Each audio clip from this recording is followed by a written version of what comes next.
अपन लोग, यही 84 के चक्कर में पड़े हैं। इस 84 के चक्कर से बाहर भी तो जाओ। इस रोज थोड़ा थोड़ा हरि का भजन कर ले।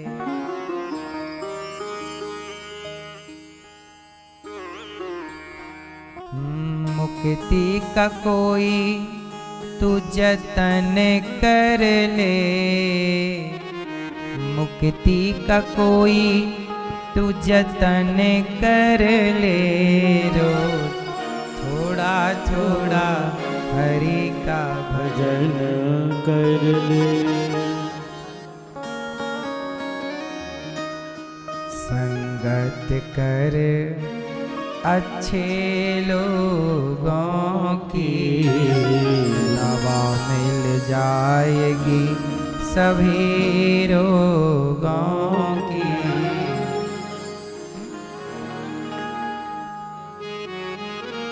अब मुक्ति का आप कोई जतन करते ही नहीं।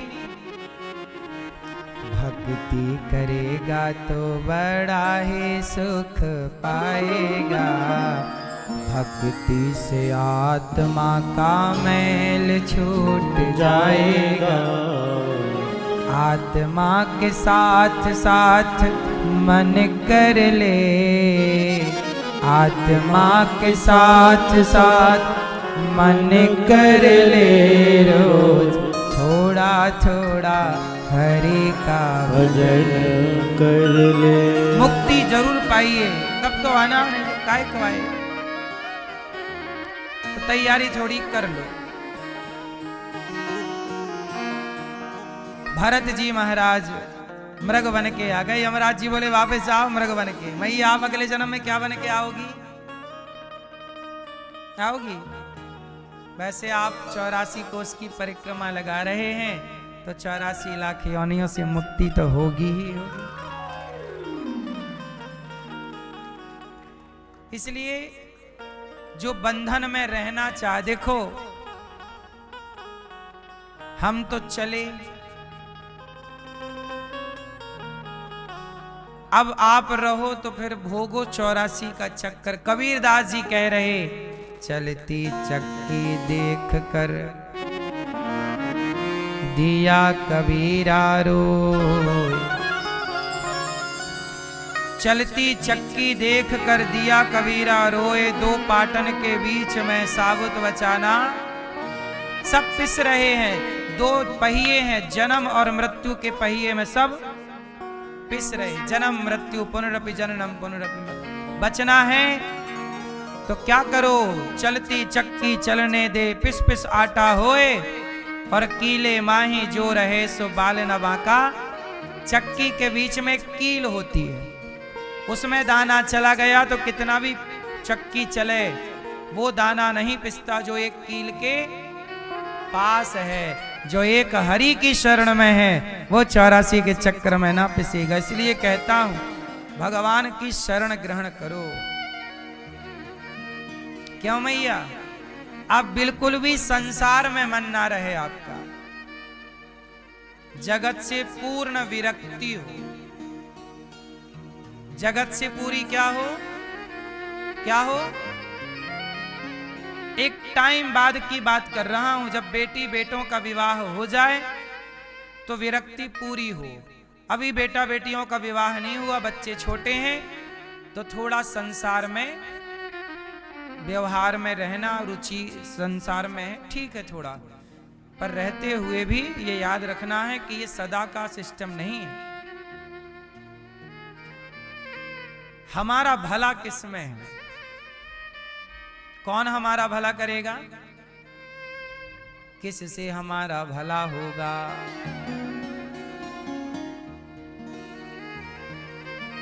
तो भरत जी मृग बने, तीसरा जन्म फिर मनुष्य का मिला, अब की बार चुप है। भरत जी के पिताजी बोले कि जाओ पढ़ लिख लो। भरत जी नहीं पढ़े, नाम पड़ गया जड़ भरत। भाइयों ने कहा जंगल जाओ चिड़िया उड़ाना, खेत में फसल बोई है। गए और उड़ाने की जगह बोले राम जी की चिड़िया, राम जी का खेत, खाओ रे चिड़िया भर भर पेट। खाओ। भाइयों ने घर से निकाल दिया, निकम्मा किसी काम का नहीं है। चिड़िया उड़ाने बिठाते हैं तो बिठा के खवाता है। भरत जी चाहते थे कि तुम हमें निकम्मा समझ लो, क्योंकि काम करते रहेंगे तुम उलझाए रहोगे। अब हम आजाद हो गए, अब पूरा समर्पण भगवान का, अब कहीं बंधन नहीं। भरत जी जंगल में विचरण करते हैं। एक बार जंगल के भीलों ने भरत जी को पकड़ लिया, चलो तुम्हारी बलि चढ़ाएंगे। भरत जी बोले चढ़ा दो। भद्रकाली के मंदिर ले गए बलि चढ़ाने। काली ने देखा कि मेरे निर्दोष भक्त की बलि चला रहे हैं, तो भगवान का बड़ा भक्त है। काली प्रकट होकर उन्हीं का दुष्टों का दमन करती हैं और भरत की रक्षा करती हैं। भरत जी ने माँ को प्रणाम किया और जंगल में विचरण करने लग गए। एक दिन क्या हुआ, वहां से कि राजा की सभा, सेना निकली, बड़ा शोर शराबा था, राजा जा रहे हैं, राजा की जय, राजा की जय। तो वहीं पेड़ की छांव में भरत जी जंगल में पड़े थे। तो राजा की पालकी उठाने वाला कहार थक गया। तो राजा का एक जो मुखिया था उसने भरत जी को पकड़ा, यहां चलो, राजा साहब की पालकी उठाओ, चलो। अच्छा, राजा लोग किसी को भी काम पे लगा सकते हैं, मना करे तो प्राण दंड है। भरत जी को बोला पालकी उठाओ। भरत जी ने रख ली पालकी कंधे पे, चल रहे। भरत जी को कोई कुछ बोले ही नहीं भरत जी, चलो। पर याद रखना, ये पालकी पे बैठा जो राजा रहुगण है ना, ये पिछले जन्म में मृग था। ये वही मृग है जिस मृग में यही भरत जी पिछली बार आसक्त हो गए थे। पहले भी इस मृग को कंधे पे बिठाया, अब ये मृग राजा बन के आया है। क्योंकि उस समय भरत जी राजा थे, तो मृग ने चिंतन किया राजा का, तो वो मृग बन गया राजा। और भरत जी ने चिंतन किया था मृग का, तो ये बन गए थे मृग। अल्टी पल्टी हो गई। भरत जी समझ गए कि तेरे चक्कर में मेरा एक जन्म खराब हो गया, 2 जन्म। मैं तो मोक्ष तभी पा लेता, तेरे चक्कर में ये दूसरा बार आना पड़ा। चल अब तुझे भी लेके चलता हूं। राजा रहुगण चले तो भरत जी चले, तो चींटियां नजर आईं, तो भरत जी ने छलांग मार दी, चींटियां दब ना जाएं। आप लोग भी चला करो तो जीव जंतु बच सकें, जितना बचाओ। हम क्यों किसी के प्राण लें। भरत जी ने छलांग मारी, तो भरत जी की छलांग मारती रहुगण की पालकी सिर पे टकराई। रहुगण बोला क्यों रे, काहे उछल कूद कर रहे हो। कहारों ने कहा महाराज ये नया नया भर्ती हुआ है, बिना इंटरव्यू का है, ये उछल कूद बहुत कर रहा है। भरत जी ने कहा समझाओ। समझाया, राजा बड़ा खतरनाक है, सीधा चल। भरत जी फिर चले, आगे फिर चींटियां नजर आई, तो जोर की छलांग मारी। और जोर की मारी तो राजा रहुगण के सिर में पालकी इतनी जोर की टकराई कि यहां सिर पे से हल्का सा खून आ गया, और यहां भरत जी ने देखा, रहुगण ने देखा खून आ गया। रहुगण बोला कौन है ये, समझाने पर भी नहीं समझता, बड़ा दुष्ट है, इसे मैं मृत्यु दंड दूंगा। भरत जी बोले लो भैया, मृत्यु दंड देने का बोल रहा है हमारा राजा। भरत जी बोले रखो इसकी पालकी, थोड़ा हम इसे ज्ञान दे दें। पालकी रखी और रहुगण को निकाला, पालकी यहां बाहर निकल। रहुगण बोला मार दूंगा। भरत जी से बोला, तलवार निकाल ली रहुगण ने, मार दूंगा तुझे, कौन है तू। भरत जी बड़े सीधे सच्चे सरल संत थे। भरत जी ने कहा कि राजन ये बता तू मारेगा किसे, मुझे मारेगा, मैं तो कभी मरता ही नहीं, आत्मा हूं, अजन्मा। शरीर को क्या मारेगा, शरीर तो ऑलरेडी मरा हुआ है, तू मारेगा किसे, चलिए बता पहले। राजा रहुगण के पास इसका कोई उत्तर नहीं था। आपके पास है उत्तर तो आप दे दो।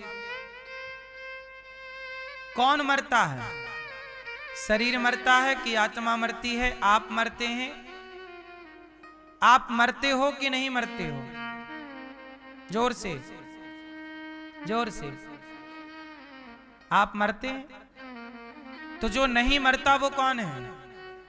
और जो मर गया वो कौन है जो चिल्ला रहा कि मैं मर गया? सवाल कठिन है, समझ लोगे तो समझा दूंगा। कौन मरता है पहले ये बताओ? शरीर। शरीर मरता है। शरीर कितनी चीजों से मिलकर बना है? 5। पृथ्वी, जल, वायु, अग्नि, आकाश।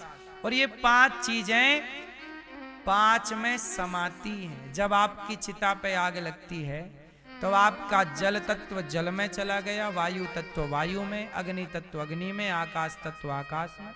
मिट्टी का घड़ा टूटा तो मिट्टी का बना था, मिट्टी में मिल गया। आप 5 से बने थे, मरे तो 5 में मिल गए, तो मरा कौन? 5 से ही तो आप बने हो, वो 5 में ही मिलोगे। जमीन पे गाड़ दें तो भी 5 पे मिलोगे, अग्नि पे जला दें तो भी 5 पे मिलोगे। बोलो हाँ, मरा कौन? मुझे सवाल का उत्तर मिला नहीं। कौन मरा है? क्यों भैया मरा कौन? आत्मा मरती नहीं है। गीता में लिखा, आत्मा नैनम छिंदंती शस्त्राणी नैनम दहती पावकम। आत्मा अजन्मा है, अमर है।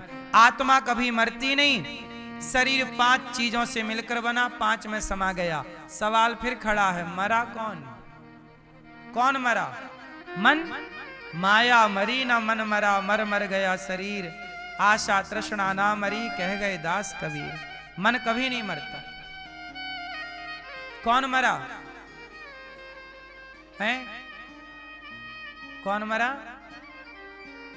कौन मरा?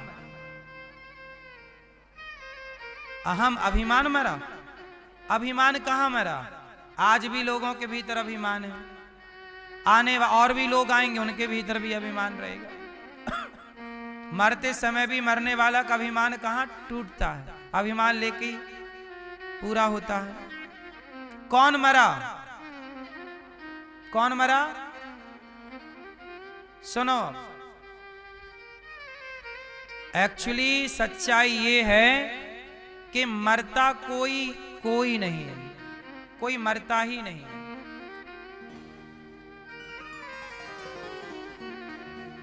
लोग कहते हैं मृत्यु सत्य है।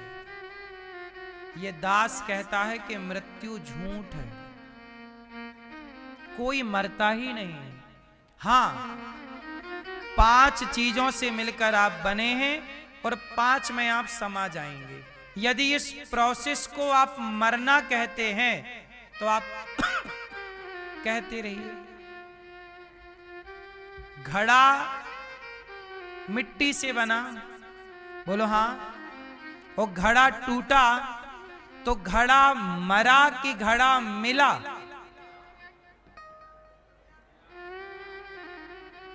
घड़ा टूटा तो घड़ा मरा कि मिला? मिट्टी का घड़ा मिट्टी में मिल गया, मरा कौन? घड़ा मरा? कहां घड़ा मरता है? बोलो। मिला है। उस मिलने को आपने मृत्यु नाम दे दिया। ये आपकी मिस्टेक है। ये मिस्टेक आपकी है। आपने सदियों से मिस्टेक की, कह गए मर गए मर गए। कोई कहां मरता? अरे मिल गए। क्या हो गए? शरीर का 5 तत्व 5 तत्वों में मिल गया, आत्मा परमात्मा में मिल गई, भक्त और भगवान का मिलन हो गया। ये मिलना है, मिल गया, मर नहीं गया। खोया हुआ जीव अपने ईश्वर से मिल, वो मिलन है। वो क्या है? मिलन है। तो मर नहीं गया, मिल गया। 5 तत्वों में मिल गया। हाँ या ना? मरा कौन? कोई नहीं। कोई मरता ही नहीं है। अब ये प्रश्न खड़ा हुआ कि जब मरता नहीं तो लोग क्यों कहते हैं मर गया? इसका भी मैं आपको उत्तर देता हूं, सुनो। रस्सी में सांप दिखता है कई बार। रस्सी में क्या दिखा? सांप सांप सांप। टॉर्च निकाली तो देखा नहीं जी सांप नहीं है, ये तो रस्सी है। अब ये बताओ रस्सी में सांप था या नहीं? नहीं था, लेकिन सांप की तरह आप डर गए कि नहीं? डर सही का था, सांप सही का नहीं था, पर डर तो। अच्छा, डर क्यों बना? रस्सी में सांप दिखा क्यों? सवाल ये है, आप बताओ रस्सी में सांप दिखा क्यों? सब चुप रहेंगे, भैया बताएंगे। रस्सी में सांप दिखा क्यों? आप बताओ पीछे वाले, वहम क्यों हुआ? हां, क्योंकि आसपास अंधकार था। पूरा क्लियर प्रकाश होता तो आप रस्सी को रस्सी ही समझते। आप रस्सी को सांप इसलिए समझे क्योंकि धुंधला धुंधला दिख रहा था। बोलो हां कि ना? उसी तरह अंधकार में रस्सी को सांप समझ लिया जाता है। अज्ञान बस अज्ञानी लोग समझते हैं मर गए और ज्ञानी लोग समझते हैं मिल गए। अज्ञान वश मृत्यु दिख रही है, जैसे रस्सी में सांप अंधकार वश दिख रहा है, ऐसे अज्ञान वश दिखता है कि मर गए। और ये अज्ञान मिटेगा तो आप जान लोगे कि यार क्या मरना क्या जीना, ये कोई मरना वरना थोड़ी है, हम तो यात्री आज आपके साथ हैं। ईश्वर ने भेजा है मुझे, 20, 25, 50, 100 साल देके ईश्वर जाने कितने साल दिए। ईश्वर ने मुझे भेजा, निरुद्धाचार्य जाओ बेटा, जाओ वृद्ध माओ की सेवा करना, बड़ी दुखी माएं सताई जा रही हैं कलयुग में। जाओ वृंदावन में अखंड रसोई चलाना, जाओ भगवान ने मुझे कुछ काम दिए, जाओ थोड़ा गुरुकुल की स्थापना करो, विद्यालय बनाओ, गुरुकुल बनाओ। गौरी गोपाल गुरुकुल में 150 बच्चे पढ़ रहे हैं, 311 माएं रहती हैं, अखंड रसोई चलती। भगवान बोले जाओ सेवा करो। तो भगवान ने मुझे सेवा दी और सेवा करने की ताकत दी, आप सबका साथ दिया, करा रहे हैं, हो रहा है। भगवान बोलेंगे चलो अनिरुद्धाचार्य हो गया काम, अब वापस आ जाओ। जिस दिन वो चाहे मुझे वापस बुला लें, मैं उनके काम करने आया हूं, उनका काम कर रहा हूं, उनके आदेश पर आया हूं, उनके आदेश पर वापसी ले लूंगा। इसमें आप बाद में रोगे चले गए महाराज, चले, कहीं नहीं चले गए। उनकी आज्ञा से आए थे, उनका काम किया, उनकी आज्ञा पूरी हुई, वापस। कहां मरा मैं, कहां क्या था? ना मेरा जन्म है, ना मेरी मृत्यु है, ना आपका। ये दिखता है कि जन्म हुआ, ठीक है, आप आए आप चले गए, जन्म मृत्यु दिखता यही है। पर बात गहराई की ये है कि आत्मा ना जन्म ले रही है ना मर रही है, अज्ञानवश ये कह दिया जाता है। मैं किसकी आज्ञा से आया हूं ये बताइए। अच्छा बताओ, मैं किसकी आज्ञा से बोल रहा हूं, किसकी आज्ञा से देख रहा हूं? उसकी आज्ञा ना हो तो मैं देख ना पाऊं, उसकी आज्ञा ना हो तो मैं चल ना पाऊं। उसी की आज्ञा, उस परमात्मा की, भगवान श्रीमन नारायण की आज्ञा से मैं देख रहा हूं, चल रहा हूं, बोल रहा हूं, सुन रहा हूं, उनकी आज्ञा से सेवा कर रहा हूं। उनकी आज्ञा जब तक है मैं यहां रहूंगा, उनकी आज्ञा पूरी वापस मुझे जाना पड़ेगा। जिंदगी उनको समर्पित है जिन्होंने ये जिंदगी दे रखी है। जिंदगी उनको समर्पित है जिन्होंने ये जिंदगी दी है। आप भी यही करो, भटको मत, परेशान ज्यादा होने का नहीं।